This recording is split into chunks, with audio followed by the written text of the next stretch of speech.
Pour la prochaine heure, vous écoutez Samedi de lire avec Amélie Boivin-Enfield.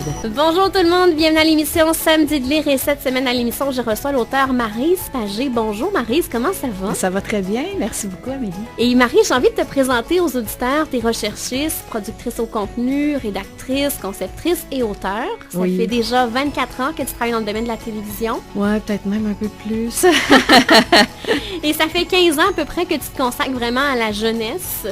Est-ce qu'il y a une raison? Oui. Pourquoi la jeunesse? Est-ce que c'est parce que tu as gardé ton cœur d'enfant? Écoute, je te dirais que je me suis promenée un petit peu, là. Fait que je te dirais qu'en 26 ans en télé, j'ai fait plus de 15 ans aux jeunesses, mais tu sais, c'est comme si on l'avait détampé dans le front, on devenait des spécialistes en jeunesse, puis là, on nous appelle, puis moi, je dis toujours oui, parce que les projets jeunesse, ça m'emballe. Donc, c'est ça qui fait que je continue en jeunesse. Puis, évidemment, j'aime ça. Mon public préféré, c'est vraiment les pré-ados, les 9-12. Bien que j'aime beaucoup les ados et les un peu plus petits, mais je suis plus une spécialiste des 9-12 ans. Là. Est-ce que c'est pour ça aussi que tu as lancé un livre qui s'adresse vraiment à cette clientèle-là, les 9-12 ans? Tout à fait. Quand j'ai commencé à écrire mon premier tome, mes enfants étaient pas mal dans cette période-là. J'ai 2 garçons qui ont maintenant 15 et 17, presque 18 ans. Et je travaillais pour une émission jeunesse à Radio-Canada qui s'appelait Pseudo Radio, qui était une émission de télé, mais comme une espèce de magazine radiophonique, mais à la télé.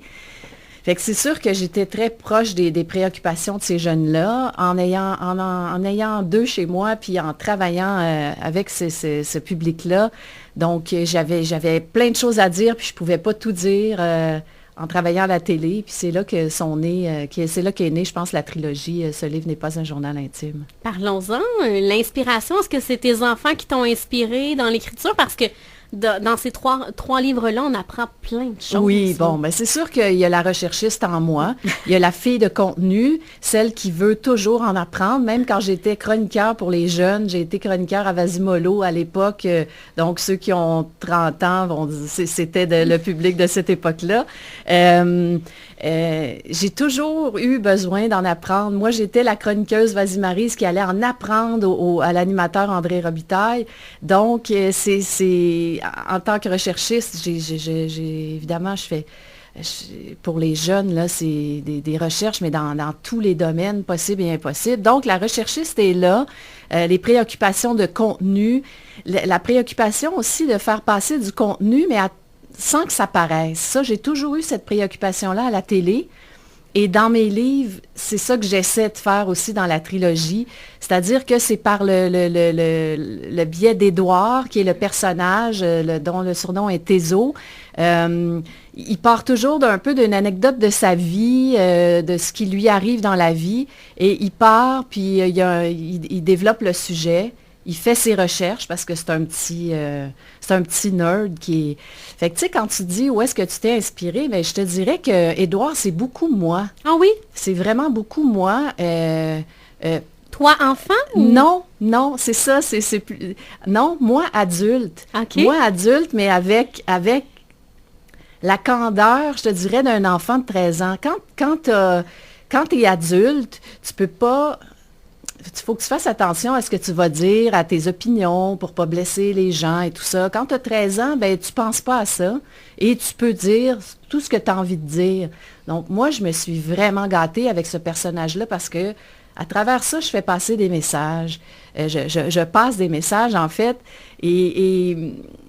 Mais c'est sûr que je me suis quand même un peu inspirée de mes garçons, de leurs amis. C'est un mélange, je te dirais, de tout ça. Et tu traites de plein de trucs. On parle des relations amoureuses, la relation avec la mère, le père qui a refait sa vie, le grand-papa aussi, le meilleur ami Arthur.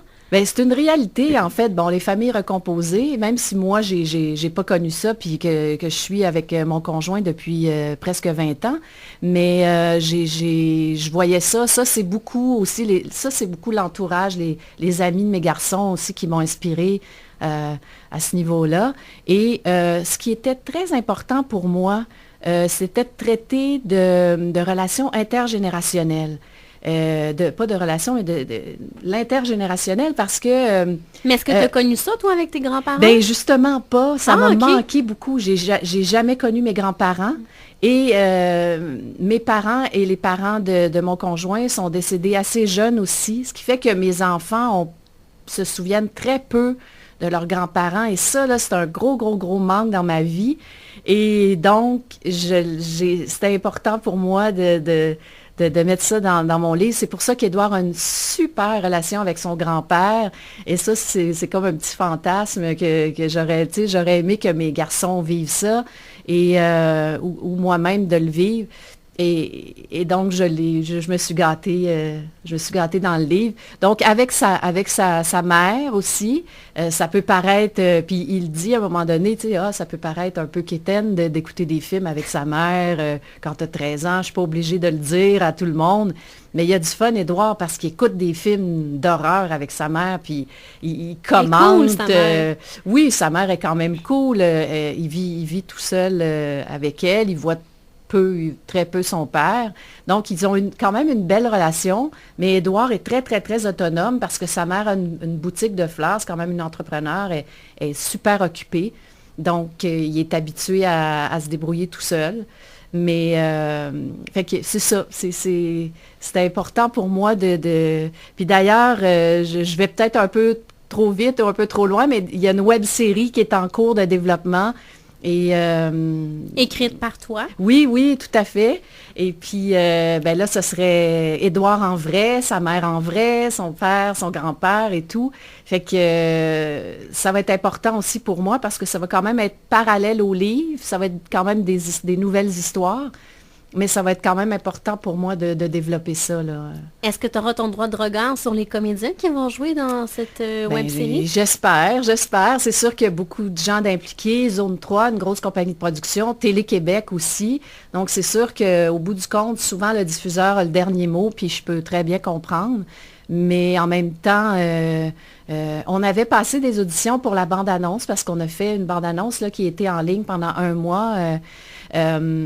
Puis c'est sûr que moi, je l'ai tellement dans la peau, ce personnage-là. Tu sais, quand tu as écrit 3 livres et que tu étais dans sa tête, dans ce personnage-là, il y a des comédiens qui étaient très bons, mais je me disais, non, c'est pas Édouard, tu sais, je le connais trop bien, Édouard. Fait que c'est sûr que dans ce sens-là, je pense que oui, je vais avoir mon mot à dire. Tu as tout scénarisé, en fait, cette web-série-là. Écoute, en fait, la Bible est faite, il y a 2 épisodes de fait, et là, on attend, on vient de passer au 2e tour, là, c'est-à-dire, c'est un peu compliqué, là, mais c'est le Fonds indépendant de production à qui on soumet un dossier, et là, pendant 1 mois, il y avait une bande-annonce, on demandait aux gens d'aller cliquer, d'aller la visionner, parce que la popularité était quand même importante, même si c'est à la base la qualité du projet qui compte pour le Fonds indépendant de production. Mais il y avait il y a eu 180 projets de web-séries qui ont été soumis. Ils en ont, là, on l'a su lundi, ils en ont choisi, combien ils en ont choisi sur 180? 23 en fait. C'est pas beaucoup. C'est ça. Et c'est ça, 23 sur 180. Et en fait, des francophones, ils en ont choisi 9. Il y en avait 49. On est là-dedans. Et c'est seulement qu'à la fin juin qu'on va savoir si on est financé et ils vont en choisir. L'an passé, ils en ont pris 4 francophones.